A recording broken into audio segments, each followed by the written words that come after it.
What's going on? It is so good to be back. In preparation for Vegas's 5th season in the NHL, as well as my 2nd season doing this, I figured we could go back into the offseason, look at what happened, and kind of give a recap all in one video. I'm gonna go chronologically. So the very first thing that happened is we sent a 4th round pick and the signing rights for Nick DeSimone over to the New York Rangers in return for Bret Howden. Nick DeSimone was the prospect from San Jose that was dealt in the Matthias Janmark trade, where we sent a 2nd and a 3rd to Chicago, a 5th to San Jose, and they gave us Matthias Janmark at half and then half retained, and Nick DeSimone. However, he played with San Jose Barracuda for the rest of the season. We only had his rights, so we just gave those away. Not like we were gonna do anything with it anyway, but to get Bret Howden, who had had a bit of a struggling time in New York, from what I understand. A former 1st round pick from the Tampa Bay Lightning. He is a 23-year-old center, has 178 games played. There's not a lot there statistically to really look at. He should be a good depth player that makes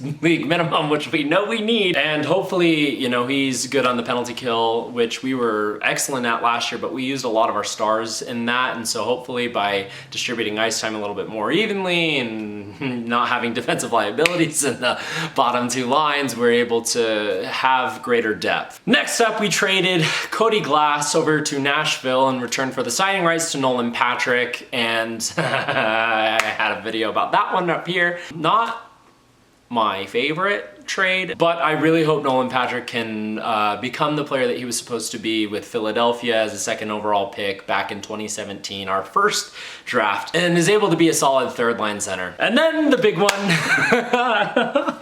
Marc-Andre Fleury to the Chicago Blackhawks in return for literally nothing, because we already bought out the guy that we had gotten from him. It was Mikael Hakkarainen or something. Is what it is. We got $7 million in cap space. Did VGK use that appropriately? We traded Nick Holden and a 3rd round pick to Ottawa in exchange for Evgeny Dadonov. And there have been a couple of different ways to pronounce his name throughout his career in the NHL, which has been pretty decent. It's not Dadonov. Unfortunately, Big Daddy is not what he wants to be called. Dadonov makes $5 million for not only this year, but next year, has a modified no trade clause, and we'll hopefully get some scoring from him.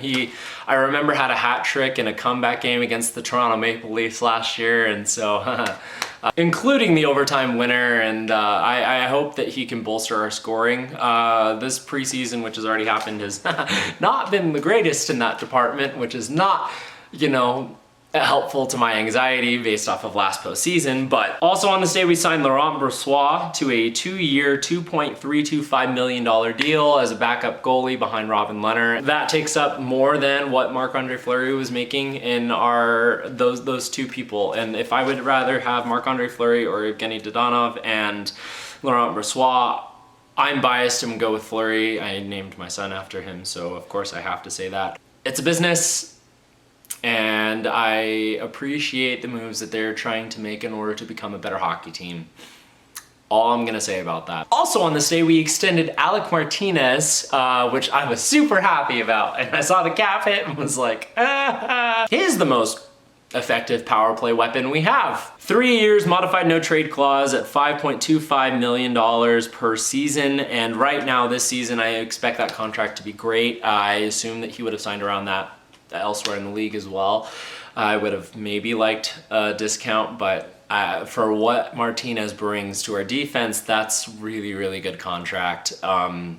Led the league in block shots last year. I'm really happy that we have him back. Other signings that happened, we signed Gage Kinney to a 1-year deal, league min. Great if we need him up. He's the only Las Vegas born player in the league right now, so that's cool. We signed energy man Patrick Brown to a 2-year deal making league min, and he's a great person to have to mentor the young people on the Silver Knights, as well as someone that we can call up in case of injuries and stuff. That's the role I would want him to be.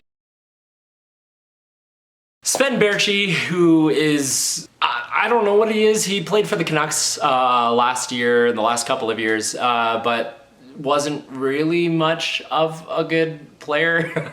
He'll be a good depth forward. Matthias Janmark is coming back. 1 year, $2 million deal, which I was really, really surprised. I think all parties were surprised by him being able to come back. I think with Tuck on LTIR, this really opened the door for that to be able to happen. Where is all this money coming from? Well, until February of this year, Alex Tuck is gonna be on LTIR. He makes $4.75 million. I'm not sure exactly what the numbers look like in all this scenarios. And then the next day, we traded Ryan Reeves to the New York Rangers in exchange for a 3rd round pick. And I think that this was a good trade for both ends of the deal. Ryan Reeves is a huge personality to have in the dressing room, is a great overall presence to have on a team, and I'm pretty sure that the New York Rangers got them specifically for Tom Wilson and the Washington Capitals after last season. I think he would do good. And then he got horrifically injured in the preseason with an injury that I just nope.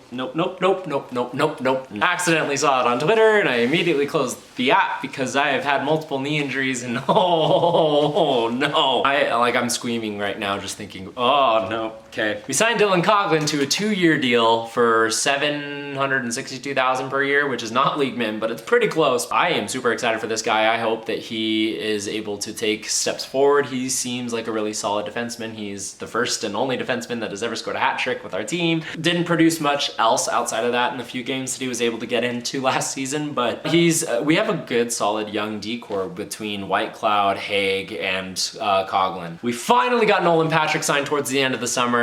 He signed a 2-year deal worth $1.2 million. $1.2 million.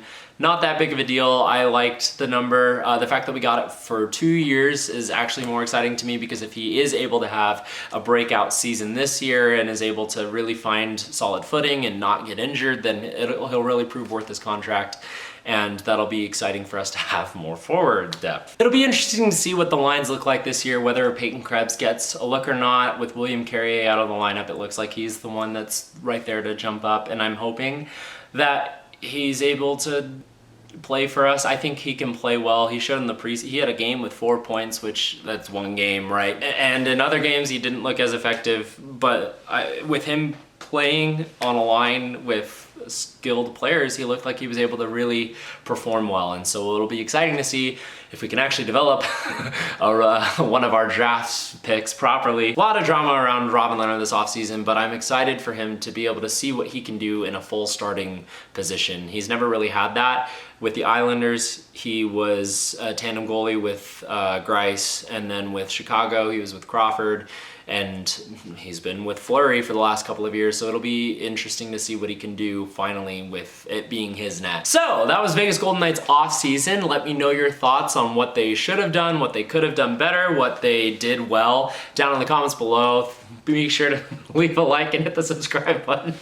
Can't do it with a straight face. Who else is excited for season 5? Because I sure am. That's gonna be it for tonight's nightly review. Thank you so much for watching and have a good night.